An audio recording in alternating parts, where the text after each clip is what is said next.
Hello everyone, welcome back to my channel Sai की class.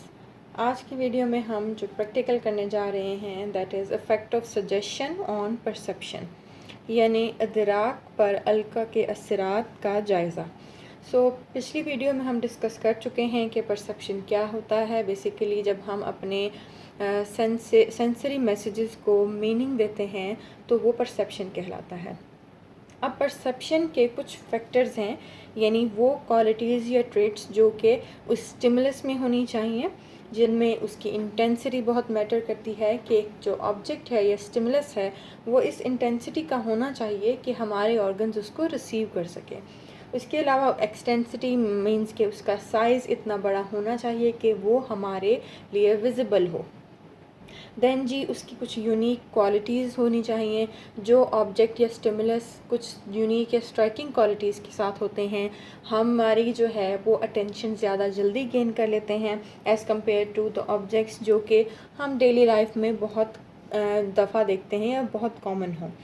उसके अलावा जो स्टिमुलस है वो इतनी ड्यूरेशन तक प्रेजेंट किया जाना ज़रूरी है कि हमारी जो ऑर्गन्स हैं उस मैसेज को रिसीव कर सकें और दिमाग तक लेके जा सकें। उसके अलावा जी कुछ क्वालिटीज़ या ट्रेट्स हैं जो कि सब्जेक्ट में मींस के उस इंडिविजुअल में होनी चाहिए जो कि उस चीज़ के बारे में कोई परसेप्शन डेवलप करना चाह रहा है। अब वो उन क्वालिटीज़ में सबसे पहले जी हमारे पास फ्रेशनेस है। मींस कि अगर आप थके हुए हैं तो शायद आप चीज़ों को इतने बेहतर तरीके से परसीव ना कर सकें। आपके लिए फ्रेशनेस का फैक्टर बहुत ज़रूरी है। उसके अलावा इंटरेस्ट भी होना जो है वो इम्पॉर्टेंट रोल प्ले करता है। अगर आप कोई चीज़ जानने में इंटरेस्टेड ही नहीं हैं तो आप शायद उसके बारे में कोई परसेप्शन जनरेट ना करें।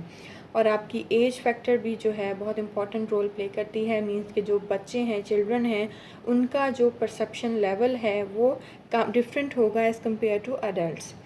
देन जी कुछ सोशल फैक्टर्स हैं, यानी हमारी सोसाइटी या जो पीयर्स हैं वो क्या रोल प्ले करते हैं हमारा चीज़ों के बारे में बिलीफ या परसेप्शन को लेके।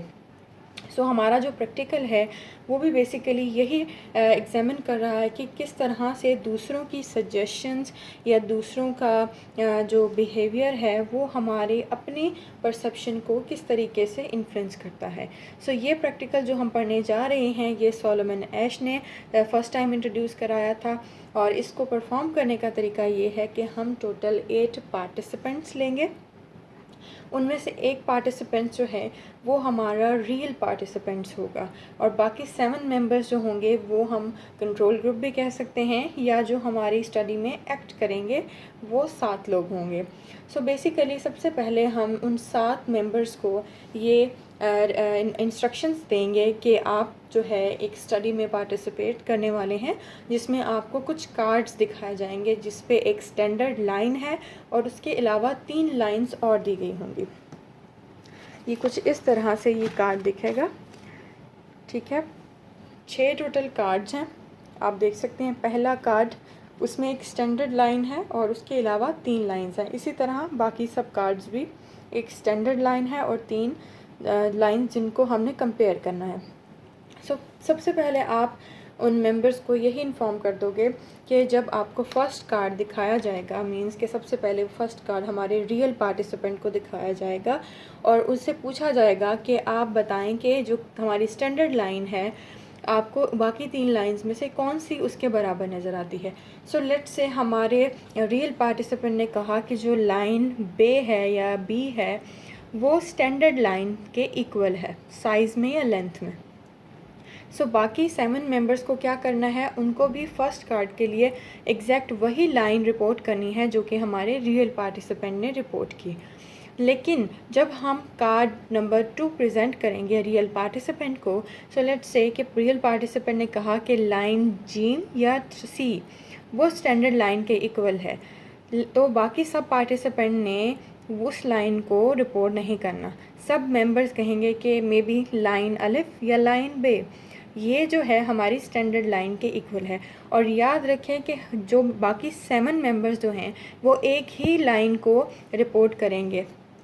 वो लाइन हमारे रियल पार्टिसिपेंट की लाइन से डिफरेंट होनी चाहिए, लेकिन बाकी सब मेंबर्स के लिए वो लाइन सेम होगी। ठीक है। इस तरह से हम अपने जो कंट्रोल ग्रुप है या जो 7 मेंबर्स हैं, एक्टर्स हैं जो हमारे स्टडी में, उनको इंस्ट्रक्शंस दे देंगे। उसके बाद जी हमारे रियल पार्टिसिपेंट को बुलाया जाएगा और उससे कहा जाएगा कि हम एक स्टडी कंडक्ट कर रहे हैं, सो प्लीज़ आप उसमें पार्टिसिपेट करें, लेकिन बाकी सब मेंबर्स को बिल्कुल नेचुरल एक्ट करना है।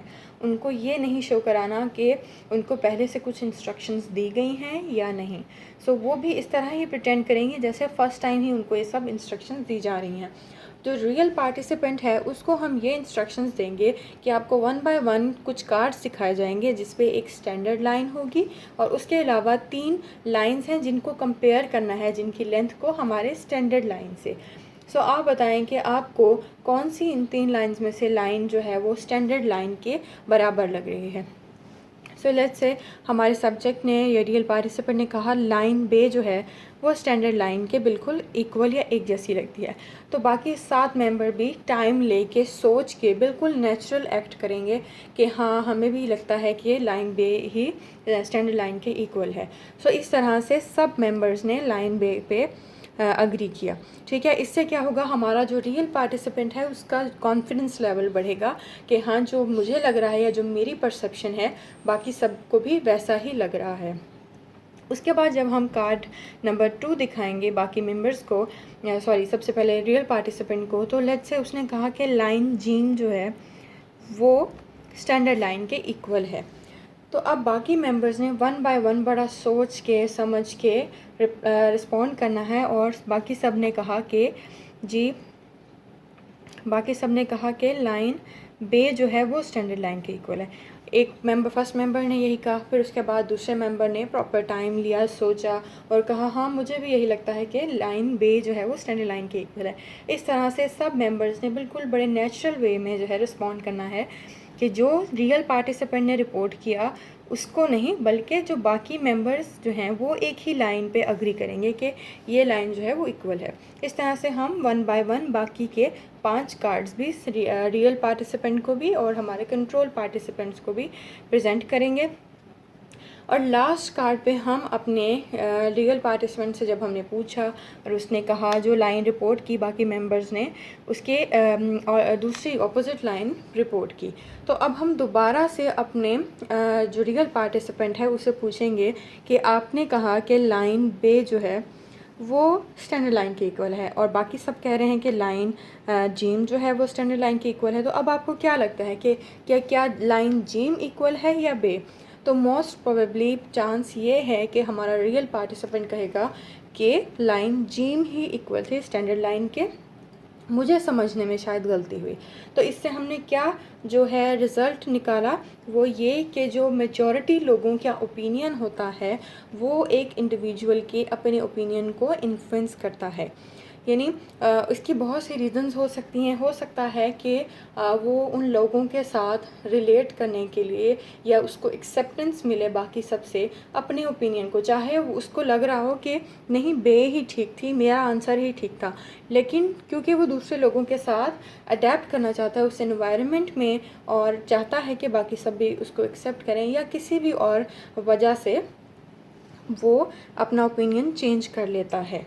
सो यही हमारे जो प्रैक्टिकल है या एक्सपेरिमेंट है इसकी फाइंडिंग्स भी यही हैं कि अगर हमारा सब्जेक्ट रियल पार्टिसिपेंट जो है उसका ओपिनियन दूसरे लोगों की सजेशन की वजह से चेंज हो गया है तो दिस शोज़ के our perception gets influenced by other people's opinion.